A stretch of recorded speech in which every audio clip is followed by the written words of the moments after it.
TMTV.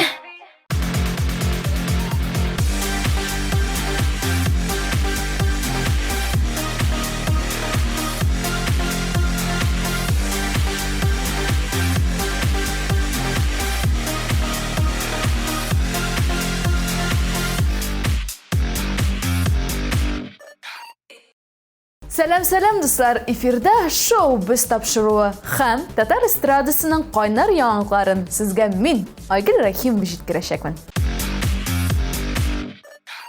Соңгы елларның шәп җырлары, популяр җырчылары елның иң көтелгән җырлы кичендә татар җырының юбилей концерты 21 декабрь көнне Пирамида залында татар җырына гашыйк тамашачылар белән берлектә узачак. 20 ел эчендә татар җыры фестивале республикабыз кысаларына гына сыймыйча бөтен татар музыка дөньясының иң дәрәҗәле вакыйгасына әверелде. Юбилей очрашу өчен бик яхшы сәбәп. Татар җыры кебек масштаблы проектның түгәрәк датасы сизелми генә узып китә алмый. Фестивальне оештыручылар һәркемнең йөрәк түренә үтеп керерлек искиткеч шоу әзерли. Дулкынландыргыч мизгелләр һәм бик күп сюрпризлар вәгъдә ителә. Ә иң зур интригаларның берсе җырлар. Бәйрәм сәхнәсендә соңгы 2 дистә елның кайсы хитлары яңгыраячак? Бу сорауга җавап сер итеп саклана. Шунысы тәгаен ачык. Бу без белгән, без яраткан җырлар. Килми, күрми, калмагыз. Җырчылар концертларына әзерләнгән арада Илназба белән Гүзәл Идрисова үзләренең сольный концертларын куйганнан соң ял итеп алырга булган. Бүгенге көндә алар балалары белән Төркиянең Алания шәһәрендә ял итә. Ялларыгыз күңелле булсын, коллегалар! Идрис Газиев белән Асла Билханованың дуэт яздырулары турында без сезгә инде сөйләгән идек. Әлегә җырны яздыру процессы Алсуның Instagram аккаунтында барлыкка килде. Җырны сез тиздән Татар радиосында һәм интернет челтәрләрендә ишетә алачаксыз. Ә бәлки җырга әле клип та төшерерләр. Тик анысы турында җырчыларыбыз төгәл җавап бирмәде.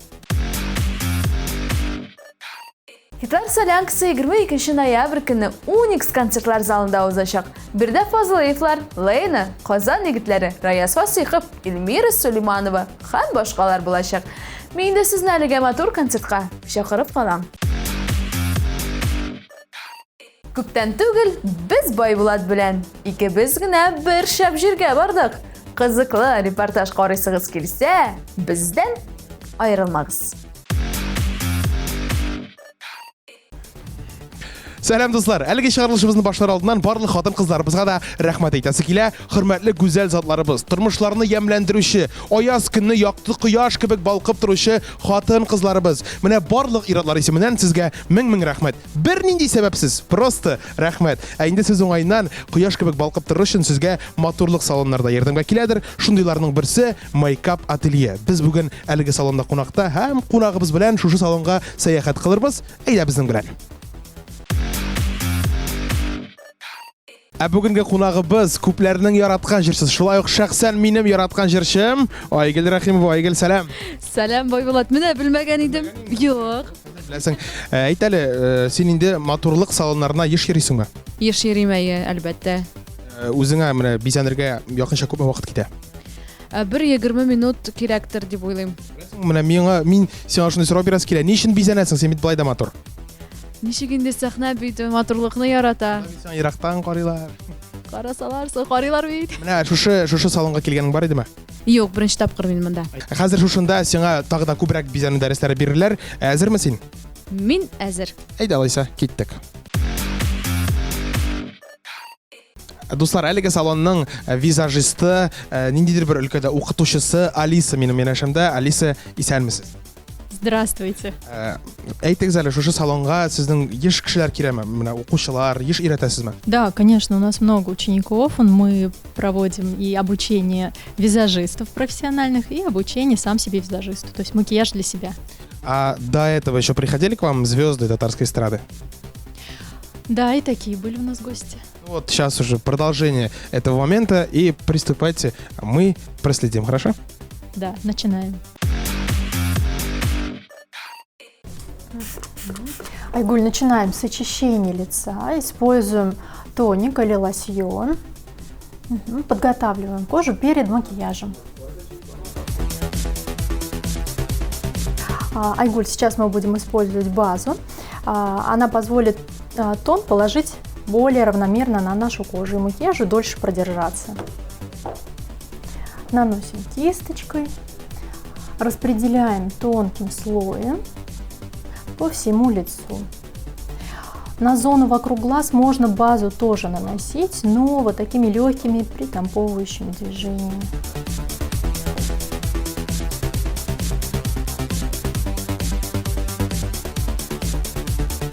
Следующий этап – это нанесение тонального средства. Подбираем его под тон лица, наносим на нижнюю часть лица, на нижнюю часть щечки и смотрим. Тональное средство должно у нас совпадать с цветом шеи и цветом декольте. У Айгуль у нас кожа на лице чуть-чуть темнее, поэтому мы будем ее выравнивать под общий тон. Будем наносить тон при помощи бьюти-блендера. Можно это же делать при помощи кисточки вот такой плотной, тогда слой будет чуть плотнее.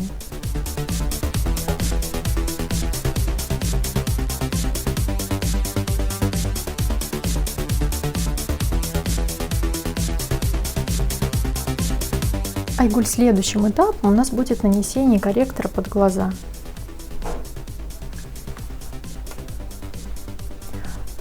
Тонким слоем, не перегружая зону под глазами, потому что кожа у нас там очень тонкая.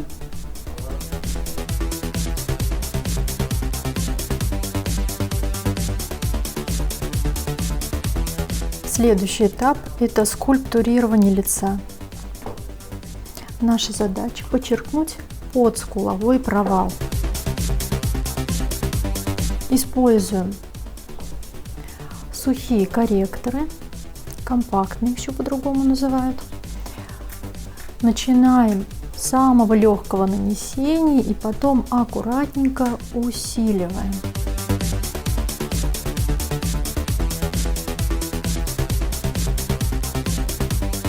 Айгуль, следующим этапом нашего макияжа будут румяна. Выберем средний оттенок между теплым и холодным.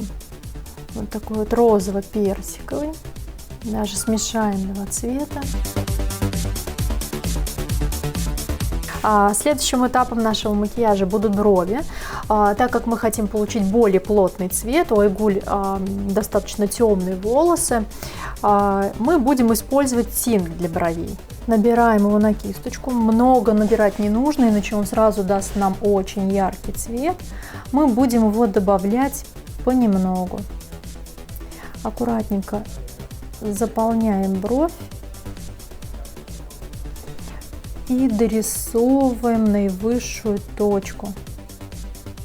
И важно, смягчаем основание брови, делаем его более мягким, более тушеванным. Подправляем линию брови при помощи тонкой кисточки с тоном. Также для этих целей можно использовать корректор. Следующим этапом будет у нас неподвижное веко. Мы берем цвет, приближенный к оттенку кожи, и наносим его на подбровную косточку. Вот в эту зону.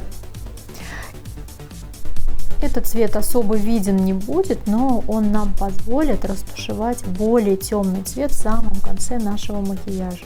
И последним этапом будет нанесение самого темного цвета. Мы возьмем такой вот коричневый цвет и наносим его на внешнюю часть глаза, запечатываем наш карандаш, который мы выкладывали в качестве подложки для усиления цвета. Аккуратненько втушевываем темный цвет в наш предыдущий блестящий цвет. Очень важно хорошо запечатать карандаш, иначе тени ваши не продержатся долго. Обрати внимание, Айгуль, сейчас я работаю уже кисточкой бочонком, она позволяет нам хорошо растушевать тени.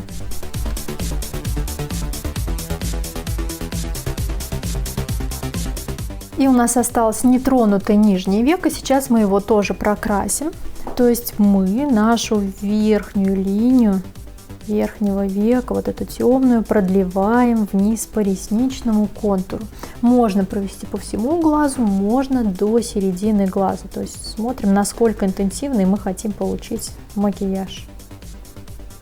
И дальше уже, так как здесь у нас все-таки пространство не такое крупное, да, то я буду использовать плоскую кисточку. Аккуратно запечатываем карандаш. Так как макияж у нас достаточно яркий получился, то слизистую мы тоже можем прокрасить. Тем более твой глаз позволяет, Айгуль. Кому бы, возможно, не советовал прокрашивать каял, это и у тех, у кого узкие глаза. Стрелку можно рисовать подводкой, можно рисовать карандашом, если он у вас тонко заточен. Тебе, наверное, Айгуль, тоже будет прорисовывать удобнее карандашом, но мой карандаш водостойкий. Тот же карандаш, который я использовала для слизистой. Теперь подсветим лицо, будем использовать хайлайтеры. Есть вот такой вот светлый хайлайтер, есть такой для достаточно смуглой кожи. Но вот, если мы посмотрим на твою кожу, то у нас что-то такое среднее, да? Что-то между этим и этим, поэтому мы будем смешивать два цвета. И наносим на верхнюю часть скулы. Так, я немножечко даже об руку отряхиваю. Переходим к губам. Начнем с карандашика. Карандашом мы подчеркнем контур. Смотри, помаду, как ты хотела, мы будем использовать более натурального оттенка. И такого же оттенка я подобрала карандашик, чтобы у нас не выделялся контур. Контур не увеличиваю, так как свои губы у нас хорошие, пухлые. Ну что, Айгуль, вот у нас такая с тобой совместная получилась работа. Ты большая молодец, у тебя очень круто получилось. Такой макияж ты теперь можешь себе делать на концерты. Спасибо вам большое за уроки и за ваши какие-то фишки, которые я сейчас могу использовать. Пожалуйста, я очень рада, если тебе понравилось. Спасибо. Ниһаят, дуслар, ниһаят. 1 сәгать, сәгать ярым, 3 сәгать көтеп утырганнан соң Айгөл матурланып, бизәнеп чыкты. Айгөл, ничек сиңа? Миңа бик ошады. Гомумән, кемне бизәсәң дә инде кыз кешене инде сине дә бизәсәң бик матур килеп чыга. Менә мин син утырганда мин дә нишәргә белмәдем дә, миндә бизәделәр. Кызык ич инде монда утыргач. Менә кайта сөйләп җибәрик, сөйләшеп алыйк индеме? Сөйләп җибәр. Ничек гомумән хәлләрең, кайфләрең, соңгарада ниләр майтарып йөрисең? Хәлләр Аллага шөкер әйбәт. Концертлар сезоны башланды инде. Бүген, мәсәлән, тагын чыгыш ясыйсы бар. Синең белән диген. Без дуэт җырлыйбыз. Әйе, бүген безнең эксклюзив дуэт чыгачак, Алла бирсә. Сезон башланды. Хәзер концертларга әзерләнәбез. Инде җанлы концертка хәзер әзерләнүкләр бик каты бара. Инструменталь ансамбль белән репетициялар бик каты эшлибез. Һәм инде 3нче альбомым өстендә эшлим. Һәм инде бу көннәрдә Аллаһ бирсә, бәлки 1-2 атнадан соң минем рус телендә җырым чыгачак. Ул альбомнага кергән буламы ул җыр?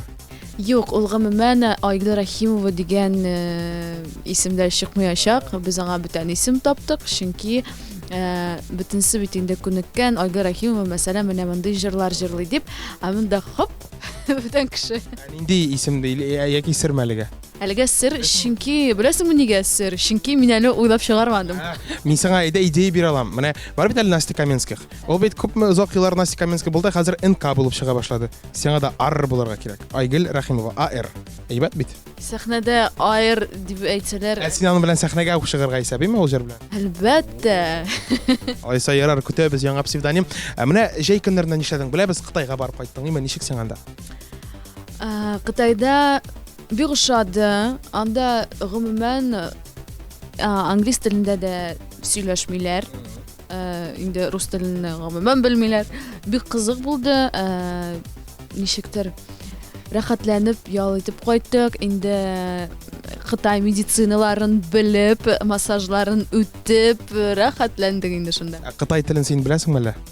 Қытай тілін әлі не білмеймін, әмәлі ләкин нихау, нихаума деген сөздері инде әлбәтті үйреніп бардым. Бик қиын булмады мысың тіл білмәгәч башка чит илдә?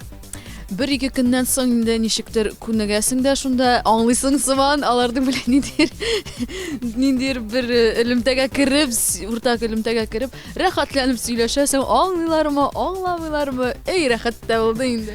Қытай җырлары өйрәнмәдеңме соң анда? Бір-ике Қытай җырын алып кайттым монда, һәм инде аны да эшләргә исәп план. Татарчалаштырып, име шулаймы или ничек?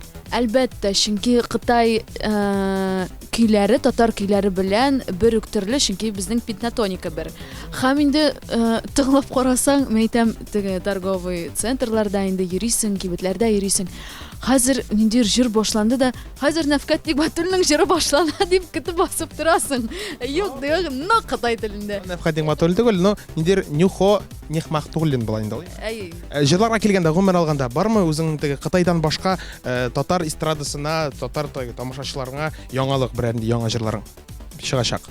Әйе, чөнки без әйтәм бит инде 3нче альбом өстендә эшлибез, һәм инде яңа җырларда булачак. Ул теге гел бер стильдә эшлибез инде бит без. Ул бүтән стильдә булачак. Бик тырышабыз инде студиядан гомумән чыкмыйбыз. Сәгать 3кә, иртәнге 3кә кадәр эшлибез, күзләребезне йоммыйча гына тиз-тиз дип эшләргә дип. Һәм инде планда, инде ул планда яңа елдан соң ул альбомны чыгарга. Менә әйтә, Айгөл хәзер шушы сораулардан бераз гына арынып торып, мин сиңа башка сораулар бирәм. Бу инде безнең үзенә күрә кичкенә генә рубрика. Нинди сораулар? Бу инде хәзер без синең мәктәп программасын тикшереп карарбыз. Син ничек мәктәптә ничек укыган идең? Булат Байрамов тәмле көрәштә мине инде сынап карады. Булмады, математика белән алгебрамы инде шунда геометрияларын. Юк, булмый минем. Монда төрле фәннәр булыр. Теге, яме, борчылма син. Ничә ел элек мәктәпне бетердең? 9 ел элек. Әйе. Яра, менә хәзер кире 9 елга теге күчереп әйләнеп кайтырбыз. Әзерме син? Әйдә инде әзер. Мәсәлән, мин мәктәпкә гомумән йөрмәдем, чөнки монда чыгыш ясап. Монда шуңа күрә теге Авачкада гына инде. Әйе, шуңа күрә бу балам надан дип әйтмәсәгез. Әйдә, бу просто искә генә шырып карыйбыз без теге экзамен түгел бу, яме. Мин сиңа бирәчәкмен 5 сорау. Бу инде төрле фәннәрдән. Менә беренчесе, беләсең, алдан ук әйтеп куям, бу әйберләрне мин әгәр дә интернеттан карамаган булсам, мин дә белмәгән булыр идем. Теге җавапларын белә бу дип, бу акыллы башлы дип утыра күрмә. Ничәнче елда кешеләр айга төшкәннәр? Высадились на Луну. Гагарин темасы инде бу? Примерно Гагарин темасы, но бит әле Гагарин бит инде менгән генә ул космоска. Айга төшкәннәр, менә айда атлап йөргәннәр кешеләр кашан? Инде Гагарин елыннан бик ерак түгел. Белмим. 1900 15? 60 5? Кара, ничә ел элек мәктәпне бетердең? 1960? 9. Дөрес, видишь, молодец, әйбәт күр. Икенче сорау, Ньютонның ничә законы бар бу инде физика буенча? Ньютонның бер генә түгел, 3ме? Әйе, 3. Әйе. Хәзер безнең бераз гына география темасы. Канаданың баш каласы.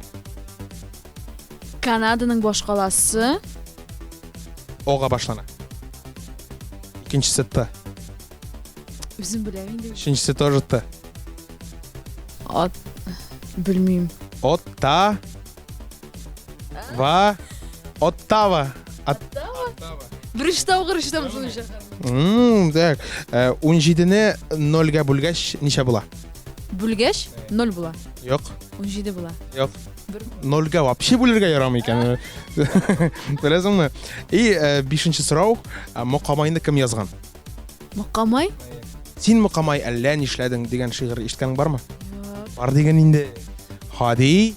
Такташ. Акташ, әйе. Телендә дип уйладым. Мукамай дип уйладыңыз. Камай мәйтәм, кем язган микән? Мукамай, Хади Такташ, дөрес.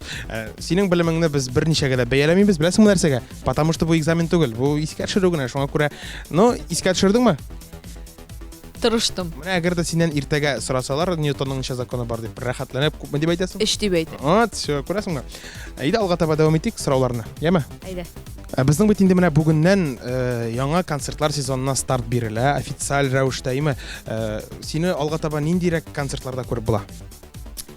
Жанлы концерт, музыкаль десант, татарча солянка проектында инде бик күп Аллаһ бирсә чыгыш ясыйбыз бүтән шәһәрләрдә. Менә мәсәлән 24 ноябрь көнне Мәскәүдә беренче тапкыр ниһаять мин Кремль сараенда чыгыш ясаячакмын татар җыры концертында. Бик дулкынланып көтәм. Һәм инде Уфа шәһәрендә дә татар җыры концерты булачак. Үзеңнең концертларыңа килгәндә, үзеңнең концертыңа килгәндә, теге елны бит инде син дөресрәге быел булды, улаймы безнең быелны. Ну, башка теге сезонда гөрләтеп, филармония залын гөрләткән идең. Быел буламы? Быел, беләсеңме, хыялда бар, әмма дә ләкин хыял гына монда җитми. Тагын бик күп пунктлар бар дип әйтәсе килә. Ничек килеп чыгырдыр? Насыйп булса куербыз, насыйп булмаса инде тырышырбыз киләсе елга. Беләсеңме, менә теге безнең узган тапшыруларның берсендә без инде театраль солянкадан шулай репортаж күрсәткән идек. Анда мин теге ничек тә булса әз генә әйтеп, сине Рамил Әймәдинов белән ярәштереп куйган идем. Син аны хәтерлисеңме микән, юк микән? Ничек карыйсың менә гомер мондай әйберләргә? Теге узган елны бит инде сине Хаким белән дә берләштереп карадылар, име? Шушындый гамәлләргә ничек карыйсың? Теге мөнәсәбәтең нинди? Кемгә мөнәсәбәтем? Менә в общем ситуациягә, шушы вазгыятькә. Мине инде менә мин 8нче ел эстрадада, һаман шушы 8 ел эчендә мине гел кемгәдер кавыштырырга телиләрме соң, аңлап бетереп булмый. Мин ияләштем, гомумән мин бөтен артистлар белән дус. Без аларның белән элемтәдә шалтыратышып алабыз, мәсәлән, SMS-лар язышып алабыз.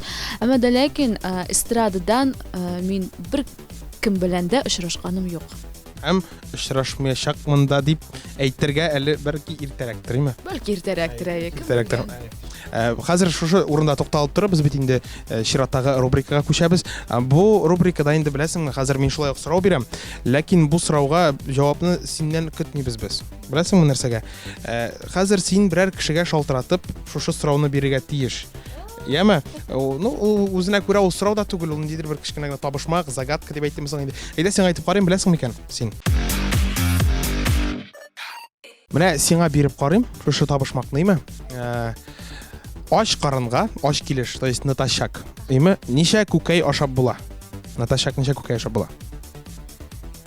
Наташак ничә күкәй ашап була? Белмим, чөнки мин наташак ашаганым юк, гел башта су эчеп. Юк, менә ничек уйлыйсың, менә аш килеш, наташак ничә күкәй ашап була? Максимум 2-не, чөнки эчәсе килә, ну, 1-2 инде дип уйлыйм. Беләсеңме, дөрес җавап 1. Ни өчен аңлатам? Чөнки икенчесе уже аның аш килеш булмый, уже наташак булмый уже. Потому что уже берсе киреп утырган була. Вот. Әйдә, кемгә шалтыратабыз? Белмим, әйдә карый, кем монда бар? Әйдә, монда тикшереп карыйбыз. Алсу, кем ул? Нур Амстердам бар әле монда. Алсу. Так, кем бар монда? Килеш Кахировка. Юк. Шитилдә ул, аңа шалтыратсаң, кайбат. Үзең кем, ничек уйлыйсың, кем җавап бирергә мөмкин шушы сорауга? Белмим. Кемнең шундый теге логикасы әйбәт эшли? Белмим. Әйдә, алайса дальше эзлибез. Так. Илназ Минвалиев бар. Каял? Юк, аңа шалтыратмыйбыз. Әйдә, Эльвира Хаматовага шалтыратабыз. Әйдә.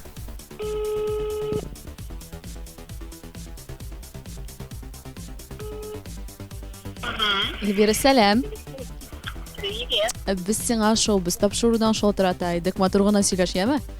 Сүгенмә. Шоу, без тапшырудан төшерәбез сине хәзер. Сиңа шалтыратмакчы булдым. Матур гына сөйләш, сүгенмә, яме? Кара, сиңа бер сорау бар. Наташак ничә күкәй ашап була? Наташак. Pişkenmi yok mu? Pişken indi pişken. Pişken bulsun. No tomak nişik hoşluğuna karab bir indi. Ну, вообще, mesela nişek, ni küpme küke kişi oşayala Natashak. Bir işini günedir dip oyluyum. Yok, bilesin mi niye? Çünkü Niye? birini oşasan ikincisi уже Natashak bulmuyor iken o. Bizden selam ayt. Showbiz topşurulan sana selam Elvira. Yeme. Hem oңышлар сиңа. Özünüzge de. Менә, Baka дорогая. менә күрдеңме? Бер хәзер Эльвира Хаматовадан сорасалар, ул да дөрес җавапны беләчәк. Бірні deyip. Айгөл, беләсең, безнең шундый челлендж бар. Безнең һәр килгән кунак киләчәк кунакка, аңладыңмы? Менә ничек аңлатам? Киләчәк кунакка. Берәр биреп калдыра, задание биреп калдыра. Һәм инде сиңа берәр шундый шушы задание үтәргә кирәк булачак. Менә безнең теге атнада Алсу Фазлыева килгән иде. Һәм ул булай диде: "Әгәр дә бу кешенең үпкәләткән кешесе булса, әгәр дә син берәр кешене үпкәләтсәң, шуңа шалтыратып гафу үтенергә кирәк." Ягъни инде первый шаг, беренче адым ясарга. Башта шуннан башлыйм, синең бармы үпкәләткән кешең? Кызганычка каршы мине генә үпкәләтәләр нигәдер. Мин бүгеннән үпкәләткәнем булмады кешене дип уйлыйм мин. Әйе, алайса бу бирем төшеп кала инде мондаймы? Туры килми. Хәзер алайса син берәр бирем бирергә тиеш. Безнең чираттагы кешегә без аны кем булачагын белмибез. Шуңа күрә син дә белмисең, без дә белмибез. Любой берәр нинди бирем нишләргә тиеш? Сөйгән ярыгызга шалтыратып, мин сине яратам дип әйтергә кирәк. Безнең примерно шундыйрак булган иде инде. Только анда шалтыратып яратам димә дә, мәхәббәт җырын җырлады. Әйе. Ну, ярар, үзенең сөйгән ярына, мәсәлән, чәчәк бүләк итсен. Ярар, без аңа әйтеп калдырабыз, ул бүләк итәргә тиеш, яме? Ярар. Хәзер инде әйдә, менә мин сиңа микрофон тапшырам, шушы камерага карап, үзеңнең яраткан тамашачыңа рәхмәт сүзен белдерсәң була. Микрофонны бир, мотор итеп сөйләшим. Шуннан да инде барчагызга да рәхмәт әйтәсем килә, минем җырларымны тыңлаганыгыз өчен, минем иҗатым артыннан караганыгыз өчен. Һәм инде барчагызга да исәнлек, саулык, мәхәббәт теләп калам. Һәм инде ешрак кына шоу-биз тапшыруын карарга насыйп булсын сезгә. Мине дә ешрак чакырсагыз, бик әйбәт булыр иде. Рәхмәт. Айгөл, беләсеңме, без синең белән әле очрашачакбыз. Ни өчен дигәндә, музыкаль десантта да без булачакбыз, Алла теләсә, җанлы концертта да, солянкада да, сезон ачылышында да, шуңа күрә очрашырбыз, күрешербез, тагын аралашырбыз. Бүген килгәнеңә рәхмәт бик зур. Иҗатыңда уңышлар, һаман да безне шундый матур җырлар белән, шәп клиплар белән сөендереп торсаң иде, яме? Амин, бик зур рәхмәт. Рәхмәт. Шоу-биз без йолдызлар турында һәм Айгөл Рәхимова турында да почти беләбез. Яңалыкларны җиткердем. Хәзер сау булашыр вакытта килеп җитте. Сезнең белән мин, Айгөл Рәхимова булдым. Шоу-биз. Без йолдызлар турында барысын да беләбез.